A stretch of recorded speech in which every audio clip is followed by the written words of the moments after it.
Okay, so in order to have successful kimbap, you have to have good sticky rice. And I've got about 1.5 cups of rice that I've already washed in this bowl. I'm going to add about 3 cups of water.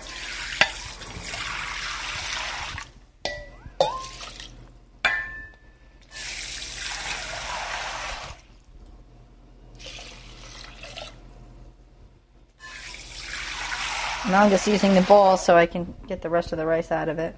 3 cups of water. And I like to add a little extra to make sure the rice is nice and sticky and will hold our kimbap together.